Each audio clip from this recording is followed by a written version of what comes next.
खुशामदीद बच्चों, आज हम पढ़ने जा रहे हैं ज़बान अव्वल उर्दू जमात तीसरी से एक सबक। जमात सुबम का सबक नंबर 9 बहादुर बिट्टू। बहादुर बिट्टू नवा सबक सुबम जमात से। सुबम मालूम है ना आप लोग को, 3rd क्लास। ये एक कहानी है, उसमें एक किसान की बीवी जिसका नाम बिट्टू है, उस पर ये कहानी है जो बहुत बहादुर थी। बहादुर बिट्टू। एक किसान था, उसकी बीवी का नाम बिट्टू था। एक दिन किसान ने बिट्टू से कहा, सुबह जब मैं खेत में हल चला रहा था एक शेर ने आकर कहा, अपना बैल मुझे दे दे वरना मैं तुझे खा जाऊंगा। क्या हुआ, एक दिन किसान अपनी बीवी से बोला कि एक दिन मैं सुबह में जब हल चला रहा था खेत में, तो एक शेर आया और शेर आकर कहने लगा कि तुम्हारा जो बैल है वो मुझे दे दो वरना मैं तुम्हें खा लूंगा। बिट्टू ने उससे पूछा, तो तुमने क्या जवाब दिया? मैंने कहा, तुम यहाँ रुक जाओ, मैं घर जाकर अपनी गाय ले आता हूँ। अगर तुम मेरा बैल खा लोगे तो हम भूखों मर जाएंगे। ये सुनकर बिट्टू को बहुत गुस्सा आया, उसने किसान को डांटा। घर की गाय शेर को खिलाने चले हो, आपको ये क्या हो गया है? बिट्टू पूछी अपने शौहर से कि फिर आपने क्या जवाब दिया उस शेर को? तो शेर किसान ने कहा कि मैंने कहा कि तुम यहीं पर रुको, मैं घर जाकर गाय को लेके आता हूँ, तुम उसको खा लो, क्योंकि बैल अगर खा जाओगे तो हम तो भूखे मर जाएंगे। खेत में काम बैल से होता है। ये सुनकर उसकी बीवी बिट्टू को बहुत गुस्सा आया और उसने किसान को डांटा। घर की गाय शेर को खिलाने चले हो, आपको ये क्या हो गया है?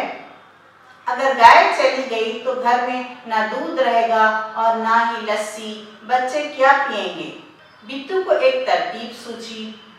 उसने कहा, तुम फौरन खेत जाकर शेर से कहो कि मेरी बीवी बिट्टू तुम्हारे खाने के लिए एक घोड़ा लेकर आ रही है।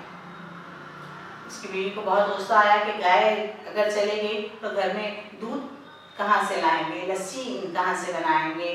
दूध से दही बनता है, दही से लस्सी बनाते हैं, तो वो कैसे बनाएंगे? बच्चे क्या पिएंगे, क्या खाएंगे बोल के फिर वो बोली, उससे एक तरकीब सूझी। वो बोली कि तुम जाओ जाके शेर को बोलो कि हमारी बीवी एक घोड़ा लेकर आ रही है तुम्हारे खाने के लिए।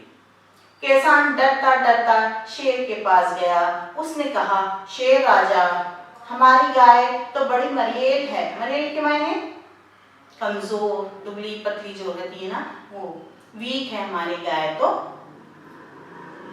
बहुत ज्यादा वीक है, उससे तुम्हारा क्या बनेगा? मेरी बीवी अभी तुम्हारे लिए एक मोटा ताजा घोड़ा लेकर आ रही है। क्या बोला किसान जाके? बिट्टू ने जो समझाया था उसे कि जाके शेर को बोलो कि हमारी गाय तो बहुत मरेल है, बहुत कमजोर है, दुबली है, उससे तुम्हारा पेट तो नहीं भरेगा, तुम्हारा क्या होगा, इसलिए हमारी बीवी अभी थोड़ी देर में एक मोटा ताजा घोड़ा लेकर आ रही है तुम्हारे ग़िज़ा के लिए। बिट्टू ने सर पर एक बड़ी सी पगड़ी बांधी और हाथ में दरांती लेकर घोड़े पर सवार हो गई। घोड़ा दौड़ाती वो खेत पर पहुंची और जोर से चिल्लाई। बिट्टू कौन थी? बिट्टू हाँ, किसान की बीवी थी। उसने क्या किया? एक पगड़ी बांधी सर पे और घोड़े पर सवार होके घोड़ा दौड़ाती हुई खेत की तरफ चली और जोर से चिल्लाई। जब खेत पहुंच गई किसान के करीब जहां पर शेर था, तो वो चिल्लाई, ऐ नादान किसान, तुम तो कहते थे कि 3-4 शेरों को फांस कर रखा है, यहाँ तो सिर्फ एक ही शेर नजर आ रहा है, बाकी कहाँ गए? उसने एक्टिंग की क्या कि चिल्ला के बोली कि ऐ नादान किसान, मतलब अपने शौहर को मुखातिब करके बोली कि तुम तो बोले थे कि यहाँ पर 3-4 शेरों को मैं पकड़ के रखूं, यहाँ तो एक ही शेर है, बाकी कहाँ गए? फिर वो घोड़े से उतरकर शेर की तरफ बढ़ी और कहने लगी, अच्छा कोई बात नहीं, नाश्ते में एक ही शेर काफी है। अब वो घोड़े से उतरी और उतर के शेर की तरफ गई। कितनी बहादुर थी ना वो, शेर के करीब जाके बोली, चलो ठीक है, नाश्ते के लिए एक ही शेर काफी है मेरे को। मैं तो तुमने तो कहा था कि 3-4 शेर पकड़ के रखा हूं मैं, मगर यहाँ तो एक ही शेर है। ठीक है, मैं नाश्ता एक ही शेर से कर लेती हूँ। इतना सुनना था कि शेर डर के मारे कांपने लगा और भाग खड़ा हुआ। क्या हो गया, जब बिट्टू की आवाज सुना, वो जोर से चिल्ला के बोली कि तुम तो बोले थे किसान कि यहाँ पर 3-4 शेर है, यहाँ पर एक ही शेर है। चलो ठीक है, मैं नाश्ता एक ही शेर से कर लेती हूँ, शेर काफी है मुझे नाश्ते में। बोल के वो जब शेर के करीब गई तो शेर डर के मारे कांपने लगा और भाग गया। इतना सुनना था कि शेर डर के मारे कांपने लगा और भाग खड़ा हुआ। ये देखकर बिट्टू बोली, देखा, इसे कहते हैं हिम्मत। तुम तो इतने डरपोक होके घर की गाय शेर के हवाले कर रहे थे। बिट्टू क्या बोली अपने शहर के शान से कि इसे कहते हैं हिम्मत। हिम्मत से अगर हम आगे बढ़ेंगे, सामने वाले का मुकाबला करेंगे, हमें हिम्मत होगी तो शेर भी डर के भाग जाता है। शेर खुद कांपने लगा, वो तो जंगल का राजा है, मगर बिट्टू की आवाज से और बिट्टू की हिम्मत से वो भी कांप उठा और भाग खड़ा हुआ। तो उसने अपने शौहर को बोला कि तुम कितने डरपोक हो कि घर की गाय शेर के हवाले कर रहे थे, कि बैल से तो मेरी रोजी रोटी है। उसके बाद मैं हिम्मत करी और हाँ, मैं आके ऐसी एक्टिंग करने से शेर भाग गया। उधर मारे भूख के शेर मरा जा रहा था। एक भेड़िए ने पूछा, महाराज क्या मामला है?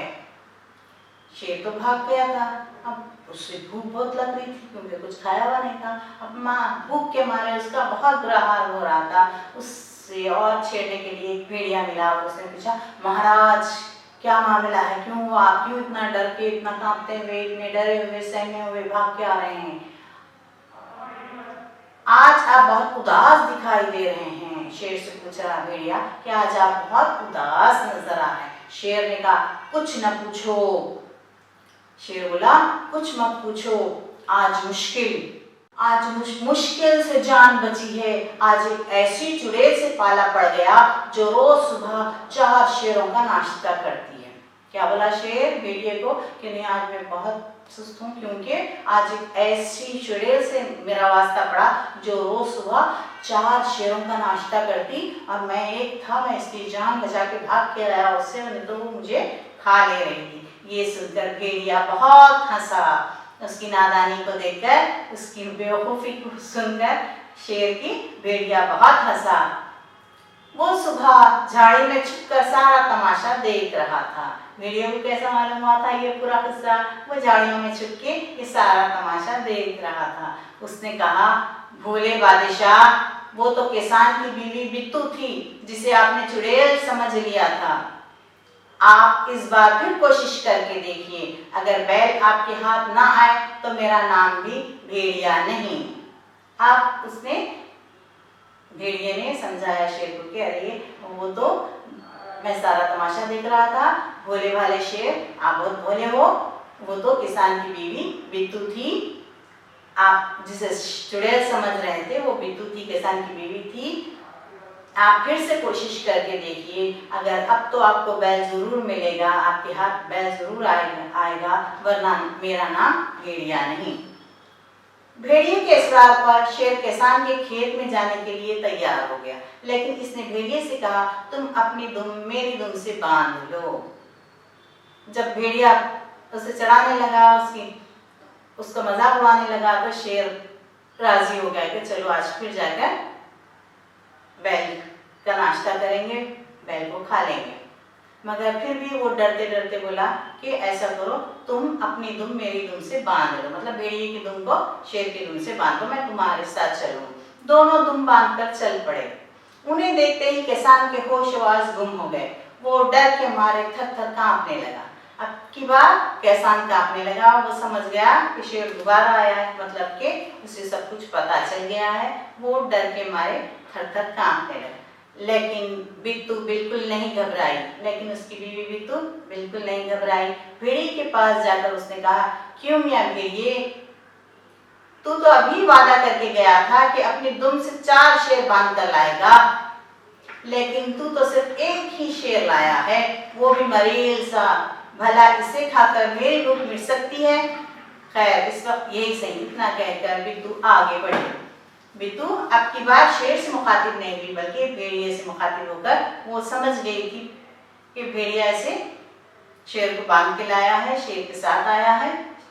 अब शेर शिकार करने के लिए आया है बैल का। उसने अक्लमंदी का मुजाहरा करते हुए कहा कि भेड़िए को मुखातिब किया और कहा कि क्यों मियाँ बिट्टू, क्यों मियाँ भेड़िए, तुमने तो सुबह सुबह अभी वादा करके गए थे कि जंगल से 4 शेर लेके आऊंगा आपको खाने के लिए, मगर अभी क्या किए, एक ही शेर लाए, वो भी इतना मरेल, मतलब दुबला पतला ऐसा कमजोर सा शेर लाए हैं। चलो इससे अब इस वक्त तो मुझे भूख लग रही, ये एक शेर से मैं अपना काम चला लूंगी।